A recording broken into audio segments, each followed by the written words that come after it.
Dan kebetulan saya pada saat itu ke Manado melaksanakan tugas. Saya bertemu langsung, mungkin penumpang domestik tidak lebih dari 30 orang.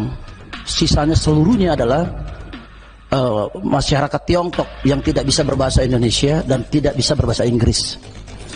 Dan saya tanyakan kepada teman-teman di bandara, ini sejak kapan? Ini setiap malam. Jadi bagaimana masyarakat dilarang, dibatasi, tetapi ternyata publik diperlihatkan, dan ini diperlihatkan juga karena adanya citizen journalism ya.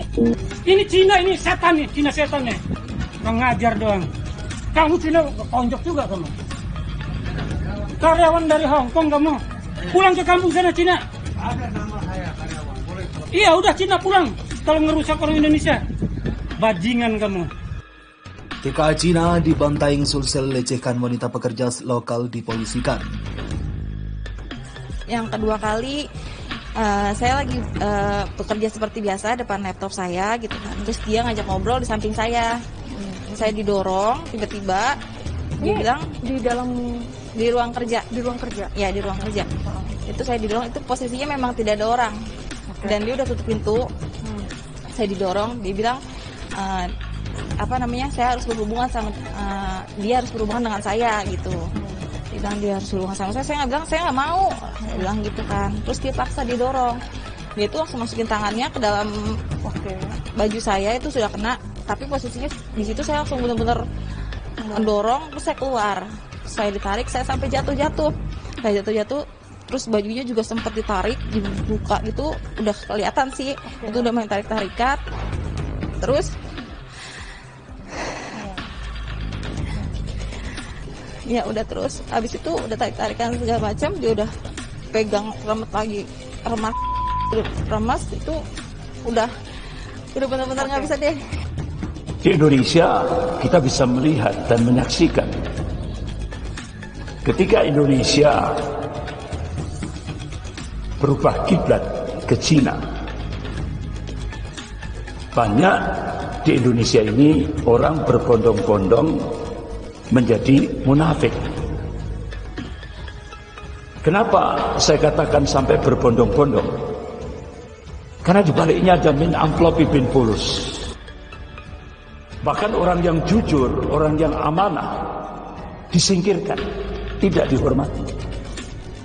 Sementara pengkhianat diberi kedudukan, bahkan dimulia-muliakan. Ini sudah terjadi di Indonesia. Kok nasionalis sekuler, komunis, Kristiani radikal, Syiah Rafidhah itu sekarang ngumpul jadi satu di partai apa? Sampai ke pengadilan. Kamu kan sering pakai masker ditutup lagi ngerjain itu karena ada alkohol. Jangan sampai kamu yang jadi korban. Ayo. Ini Cina, ini setan nih, Cina setan nih. Mengajar doang. Kamu Cina ponjok juga kamu. Karyawan dari Hong Kong kamu. Pulang ke kampung sana Cina. Ada nama saya karyawan. Boleh. Iya udah Cina pulang. Kalau ngerusak orang Indonesia. Bajingan kamu.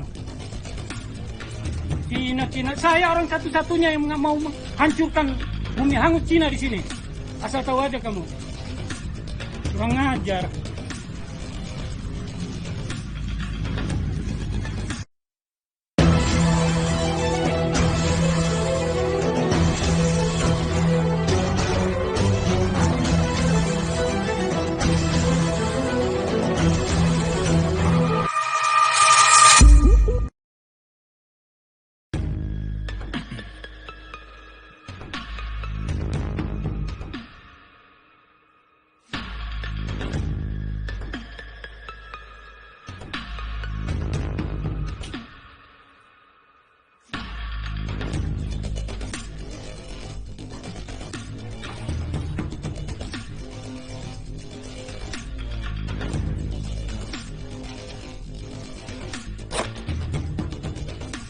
TKA Cina dibantai Sulsel lecehkan wanita pekerja lokal dipolisikan.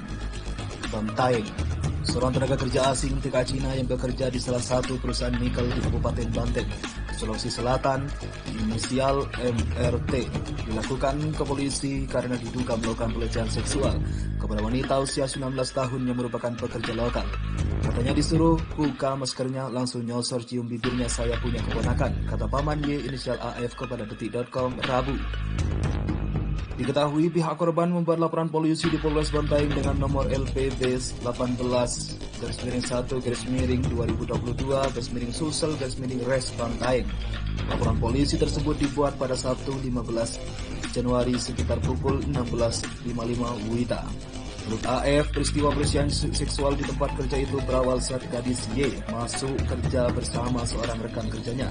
Sementara MRY yang merupakan kepala bagian pengawasan material itu masuk ke ruangannya. Kalau biasanya sih kata keponakan saya yang ambil minuman si MRT. Tapi tiba-tiba hari itu dia beranjak mau ambilkan air minum waktu MRT masuk. MRT menolak, temannya yang disuruh bukan dia, kata AF. Saat rekan gadis Y keluar ruangan MRT awalnya mengajak korban berbincang dengan bantuan aplikasi. Manajer MRT menanyakan pengalaman Y yang baru 2 pekan pekerjaan di perusahaan. Kondisinya hari ini lewat translate Google itu ya. Dia jawab sehat alhamdulillah dengan kondisi proses kerjanya di sini, katanya. Peristiwa dugaan pelecehan seksual setelah menanyakan pengalaman kerja gadis Y atau AF-nya MRT tiba-tiba memberi tangan korban. Suatu saat itu MRT disebut berdalih hendak memperlihatkan jam tangan miliknya. Karena si Y merasa risih karena dipegang tangannya, dia izin ke toilet, kata AF. Upaya gadis Y pergi ke toilet mencegah MRT, korban mengaku diminta membuka masker hingga langsung dicium sang atasan. Sementara itu pihak Polres Bantaeng yang dimintai konfirmasi terpisah belum memberikan perkembangan penyelidikan terkait laporan gadis Y. Sampai hari ini agen informasi untuk pemanggilan pertama dia mangkir, pangkas AF.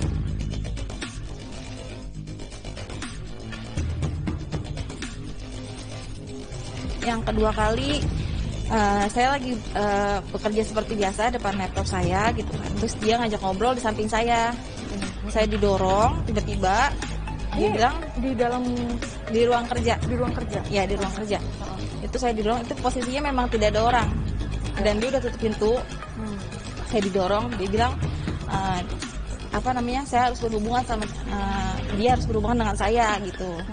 Dia bilang dia harus berhubungan sama saya nggak bilang saya nggak mau, saya bilang gitu kan. Terus dia paksa didorong, dia tuh langsung masukin tangannya ke dalam baju saya, itu sudah kena, tapi posisinya di situ saya langsung benar-benar mendorong, terus saya keluar, saya ditarik, saya sampai jatuh, terus bajunya juga sempat ditarik, dibuka gitu, udah kelihatan sih, itu udah main tarik-tarikan, terus ya udah terus abis itu udah tarik-tarikan segala macam, dia udah pegang remas itu udah benar-benar nggak bisa deh. Karena si Y merasa risih karena dipegang tangannya, dia izin ke toilet, kata AF. Upaya gadis Y pergi ke toilet mencegah MRT, korban mengaku diminta membuka masker hingga langsung dicium sang atasan. Sementara itu pihak Polres Bantaeng yang dimintai konfirmasi terpisah belum memberikan perkembangan.